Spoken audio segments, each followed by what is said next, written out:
যুবশক্তি নিয়ে বড় আপডেট সামনে আসছে। আপনারা জানেন যে যুবশক্তি প্রকল্পের আবেদনপত্র আগামী 22শে জুলাই থেকে অনলাইনে শুরু হচ্ছে এবং এই নিয়ে পোর্টালে এখনও কিছু জানানো না হলেও 22 তারিখ থেকেই কিন্তু আবেদন শুরু হচ্ছে।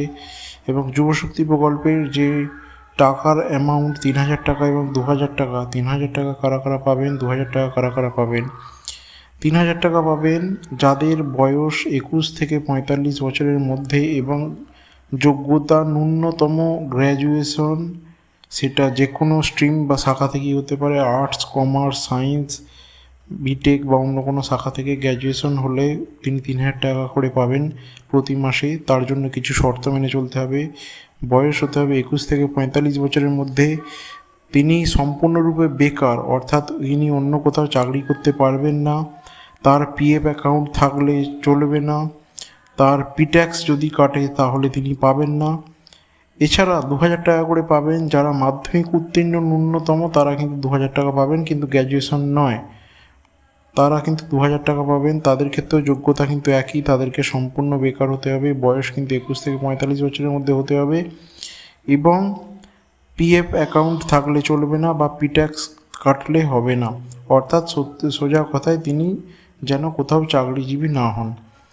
এরপরেও কিন্তু প্রশ্ন আসছে যে অনেক মহিলা যাদের বয়স 25 হয়নি বা যারা অন্নপূর্ণা ভাণ্ডার পায়নি বা যারা অন্নপূর্ণা ভাণ্ডার পাচ্ছে বা কৃষক বন্ধু পাচ্ছে, ছেলে মেয়ে নির্বিশেষে, তারা যদি গ্র্যাজুয়েশন যোগ্যতা হয়েও থাকে বা মাধ্যমিক পাস হয়েও থাকে, তারা কি এই যুবশক্তির টাকাটা পাবে বা তারা কি এই যুবশক্তির ফর্মটি আবেদন করতে পারবে?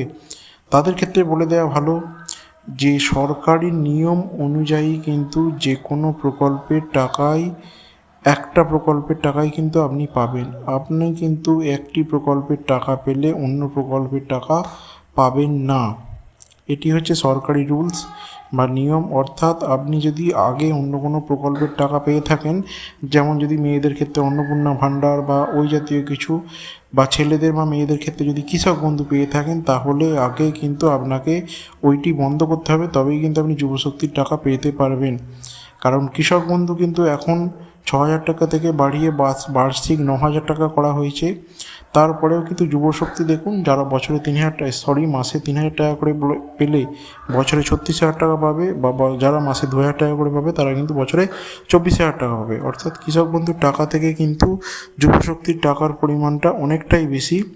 তাই যারা কৃষক বন্ধু পাচ্ছেন, তাদের যদি কৃষক বন্ধুর নামটি অন্য কাউকে দিয়ে আবেদন করানো যায় বা আপনার পরিবারের অন্য কেউ যদি কৃষক বন্ধুর প্রাপ্য হওয়ার যোগ্যতা রাখে, তাহলে তার নামে আবেদন করুন, আপনার নামটা বাদ দিন।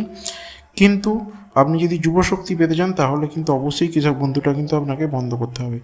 এরপর আসছি যে অন্নপূর্ণা ভাণ্ডার মহিলাদের ক্ষেত্রে, যাদের বয়স 25-এর ওপরে কিন্তু 45-এর ভেতরে, যাদের অর্থাৎ অন্নপূর্ণা ভাণ্ডার যারা হয়তো পাচ্ছেন বা পাবার যোগ্যতা আছে কিন্তু যুবশক্তি পেতে চান, তাদের ক্ষেত্রেও কিন্তু একই কথা প্রযোজ্য হবে। তারা কিন্তু যদি অন্নপূর্ণা ভাণ্ডার পেয়ে থাকেন, তাহলে কিন্তু যুবশক্তি পাবেন না। অন্নপূর্ণা ভাণ্ডারে কিন্তু 3000 টাকা যদি পেয়ে থাকেন অন্নপূর্ণা ভাণ্ডার কিন্তু, তাহলে অন্নপূর্ণা ভাণ্ডারে থাকাই ভালো। কারণ অন্নপূর্ণার ভাণ্ডারের যে যোগ্যতা আছে, আপনার বাড়িতে কোনো সরকারি চাকরিজীবী বা পেনশন হোল্ডার থাকলে হবে না, আপনার জিএসটি নাম্বার থাকলে হবে না, আপনার যদি আইটি ফাইল করা থাকে, অর্থাৎ আপনি যদি ইনকাম ট্যাক্স দেন, তাহলে আপনার হবে না। এই শর্তগুলো যদি বাইরে যদি আপনি হন, তাহলে আপনি যদি অন্নপূর্ণা ভাণ্ডার পেয়ে থাকেন, তাহলে আপনার চিন্তা করার কোনো কারণ নেই। আপনার যুবশক্তির আবেদন করলেও আপনি টাকা পাবেন না, আর আপনার অন্নপূর্ণা ভাণ্ডার বন্ধ করারও দরকার নেই। এবার কথা হচ্ছে যাদের বয়স, যে সকল মহিলাদের বয়স 21 থেকে 25 বছরের মধ্যে, তারা যদি গ্র্যাজুয়েট পাস হন বা মাধ্যমিক পাস যদি হয়ে থাকেন, তাহলে এই 4 বছর কিন্তু তারা অন্নপূর্ণা ভাণ্ডারের টাকাটি পাবে না, কারণ তাদের বয়স হয়নি যোগ্যতা থাকলেও। তো এই 4 বছরের জন্য তারা কিন্তু চাইলেই যুবশক্তির আবেদন করতে পারে। এখানে কিন্তু একটি জিনিস খেয়াল রাখতে হবে যে আপনি যদি গ্র্যাজুয়েশন পাস করে থাকেন, তাহলে আপনি কিন্তু মাসিক 3000 টাকা করেই পাবেন। এবং যদিও যুবশক্তির ক্ষেত্রে সর্বাধিক 5 বছর পাওয়া যাবে কিনা টাকাটা, সেটা কিন্তু এখনও সরকারি নির্দেশিকা আসেনি। যেটি গত সরকারের আমলে যুবসাথী সর্বাধিক 5 বছর ভাতা পাওয়া যাবে বলে ঘোষণা করেছিল, সেটি কিন্তু এই সরকার কিন্তু এখনও কোনো নির্দেশিকা বার করেনি। যদি নির্দেশিকা বার করে, তাহলে অবশ্যই আপনার বয়স যখন 25 বছর হয়ে যাবে মহিলাদের ক্ষেত্রে, অবশ্যই কিন্তু যুবশক্তি থেকে বাদ দিয়ে অন্নপূর্ণা ভাণ্ডারে কিন্তু আবেদন করা উচিত। কারণ অন্নপূর্ণা ভাণ্ডার কিন্তু 60 বছর পর্যন্ত মাসিক 3000 টাকা করে দেবে। এবং যদি এটিও বলে যায় যে যুবশক্তির ক্ষেত্রে কোনো লিমিট না থাকবে, তাহলে কিন্তু আপনি 45 বছর পর্যন্ত যে 3,000 টাকা বা 2,000 টাকা কিন্তু আপনি পেতে পারেন। তাহলে একটা কথা কিন্তু পরিষ্কার বোঝা গেল যে যুবশক্তিতে টাকা পেতে গেলে আপনাকে অন্য কোনো প্রকল্পের টাকা কিন্তু পেলে হবে না, সেটি কিন্তু সরকারি হোক বা অন্য কোনো প্রকল্পের টাকাও কিন্তু পেলে হবে না।